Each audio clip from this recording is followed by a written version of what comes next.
Tchad-RCA. La coopération sécuritaire entre le Tchad et la République centrafricaine se renforce avec l'installation de 2 nouveaux postes de la force MIS à la frontière de Sido. Objectif, freiner le grand banditisme, protéger les populations et sécuriser les échanges commerciaux. Éducation en N'Djamena, les enseignants du Tchad maintiennent et durcissent leur mouvement de grève à l'issue de l'Assemblée générale du 19 février 2026. Ils dénoncent la lenteur et le manque de clarté dans l'application du décret 2850 relatif au statut particulier des enseignants.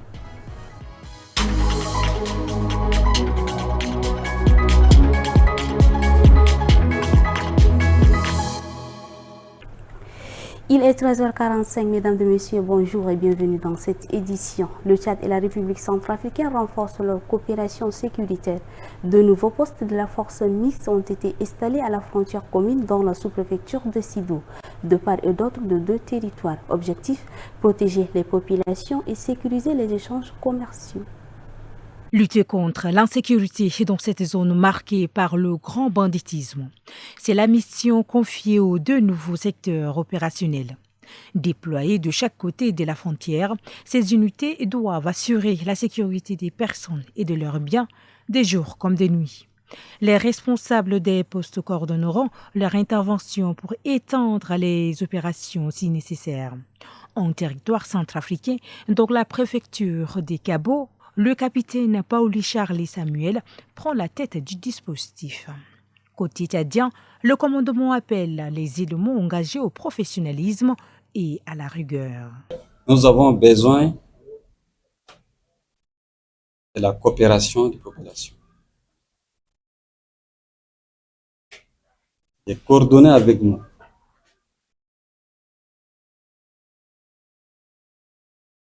Veiller à la liaison avec la force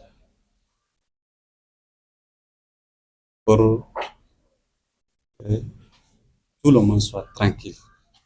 Parallèlement, des réunions ont été organisées avec les autorités administratives et militaires locales. Au cœur des échanges, les enjeux sécuritaires dans cette zone frontalière et stratégique. Un dispositif présenté comme un pas supplémentaire vers une frontière plus stable et mieux sécurisée. Au deuxième titre de cette édition, les enseignants durcissent le ton. Réunis ce jeudi 19 février en assemblée générale à l'école du centre en N'Djamena, les membres du syndicat des enseignants du Tchad ont décidé de poursuivre leur grève. En cause, l'application du décret 2850 portant un statut particulier de l'enseignant. Ralombay Bonaventure, Yankingem Karim, Yves Ismaël.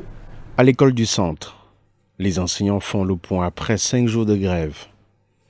Au programme, le compte rendu des discussions avec les autorités et l'évaluation du mouvement. Mais très vite, le ton monte.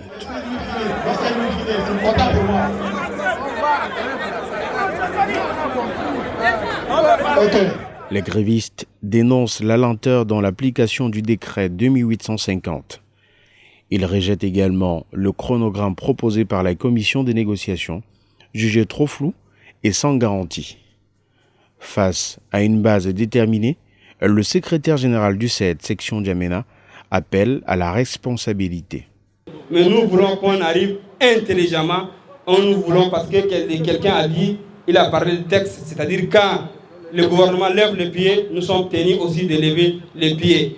Mais comme toute la base a décidé qu'on maintient notre 2 semaines de grève, eh bien nous allons maintenir les 2 semaines et nous allons tirer les conséquences ensemble. Dans l'Assemblée, la colère reste vive. Pour de nombreux enseignants, il n'est pas question de suspendre le mouvement.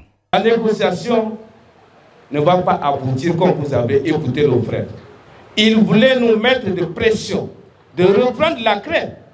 Est-ce que vous êtes d'accord de reprendre la grève par rapport à ce qu'ils viennent de dire? Nous ne pouvons pas négocier, attendre une négociation de 40 jours.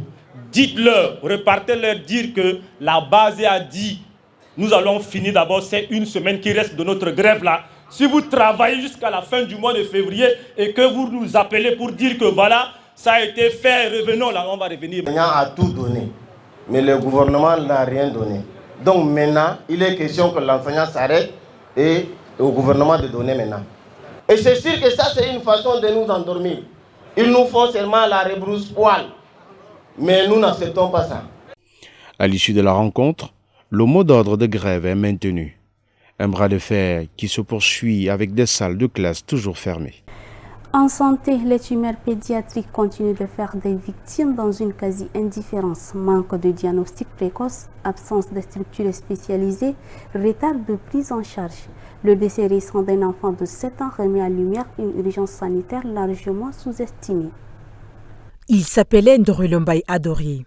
Âgé de 7 ans, il vivait à Moundou. Depuis plusieurs mois, une tumeur se développe à son œil gauche. Faute de prise en charge spécialisée, la maladie progresse.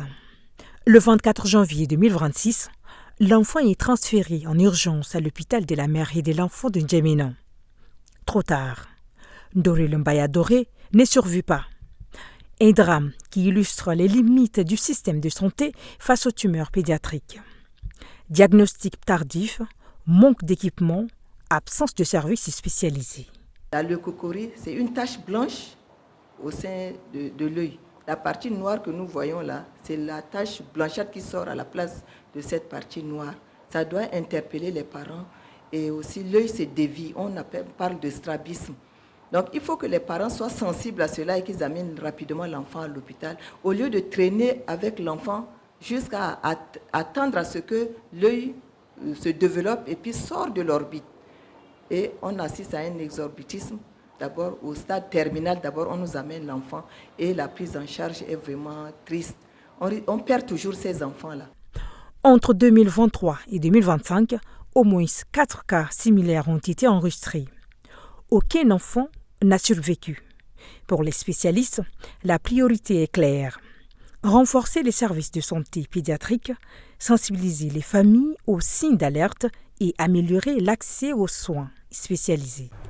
Autre chose à présent, ce matin, le président de l'organe de régulation et de gestion du pèlerinage, Idriss Doukouni Adikar, s'est rendu au siège du Conseil national des affaires islamiques du Tchad. Une visite à double portée à quelques mois du Hajj prévu en juin. Il s'agit d'une première rencontre officielle avec le nouveau bureau du Conseil. Retour de cette audience avec Nguena Andoum Cynthia. 2 points ont marqué cette visite. D'abord, les félicitations adressées au nouveau bureau du Conseil supérieur des affaires islamiques. Ensuite, la volonté affichée par l'ORGEP de travailler en étroite collaboration avec la nouvelle équipe dirigeante. Objectif, harmoniser les actions et garantir un bon encadrement des pèlerins tchadiens en Terre Sainte. Idriss Doukouni Adikar, président de l'ORGEP. Ces conseils ont été très bénéfiques lors du Hajj 2025. Parce que c'est un monsieur avec qui j'ai travaillé en 2018 pendant la période du Hajj, en 2019 pendant la période du Hajj, et nous avons travaillé ensemble en 2025. Je connais très bien ses capacités intrinsèques et ses valeurs en matière de la religion. Et c'est pour cette raison que nous avons été vraiment satisfaits de sa nomination. Et aussi, aujourd'hui, quand vous voyez la composition de Majlis Al-Youm, ça reflète un peu notre réalité tchadienne en matière de la religion. C'est pourquoi, honnêtement, cette satisfaction nous a motivés pour qu'on vienne lui présenter toutes nos félicitations. Le nouveau bureau du Conseil supérieur des affaires islamiques est dirigé par Cheikh Abdoudaïm Abdoulaye Ousmane, nommé le 28 janvier dernier. Il compte 43 membres, dont 25 membres exécutifs.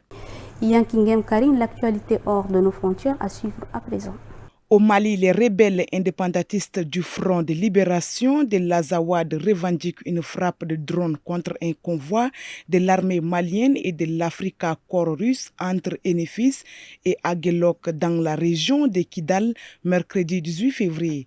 Elle aurait fait, selon lui, d'importants dégâts humains et matériels. Le FLA reconnaît également la mort de 2 de ses combattants au cours de l'opération, dont le fils d'Al-Gabas Itala, l'un des principaux chefs rebelles. Le même jour, le même convoi a été également pris pour cible par les djihadistes du JNIM. Adopté en Conseil des ministres dans la soirée du mercredi 18 février, le texte prévoit d'alourdir les peines prévues pour les personnes reconnues coupables d'actes contre nature et de les étendre aux organisations qui font l'apologie des relations homosexuelles. La nouvelle loi doit cependant encore recevoir l'approbation des députés avant d'entrer en vigueur.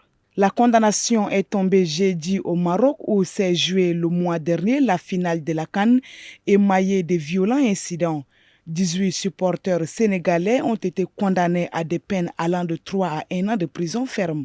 Une condamnation dont s'est fait l'écho d'Aractu selon lequel le tribunal a tranché après 3 heures de délibéré. Damaratin précise de son côté que le juge a suivi les réquisitions du procureur du roi, estimant que les prévenus étaient coupables de ce qui leur était reproché. Par ces images, nous bouclons cette édition. Bonne suite de programme sur Chat Info. À bientôt.